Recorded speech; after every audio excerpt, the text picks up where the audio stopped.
мисалы үчүн мына жашыл күйүп турат, бирок тыгын турат жөн эле жолдун ортосунда несибе жол болуп туруш, ошону эти перекресттоктон токтоп турса эле биз солго кеткендер кайрыла бермекпиз да. Ошондо дагы бир жок дегенде бул жакта тыгынды азайтышмак. Элдин аң сезими ушундай нерселерге дагы көңүл бурганга чакырат элем да негизичи. Булар жөн эле турат, азыр даже кызыл күйдө турушат да. А токтоп турса солго кеткендер кайрылып кете бермек. Бир эмес да, ондогон 20 дагы машина өтүп кетмек. Мына булар кызылда туруп эми жылыштыбы? Мына тияктан эми машиналар өтүп баштады. Бияктан так 9-7 ашып кетсе 8 секунд өтөт. Кайра жашыл күйөт, азыр тигилер тыгылат. Анан кайра ушундай да көрүнүш алат. Көрдүңүзбү? Же тигилердин аң сезими жакшыраак бийигирекпи? То же самое.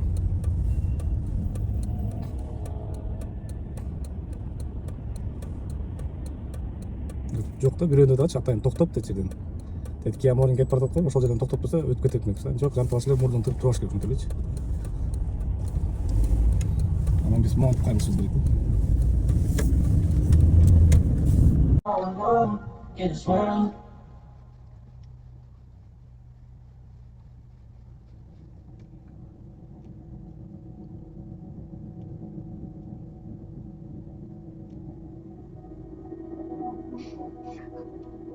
That's so funny. It's like a universal.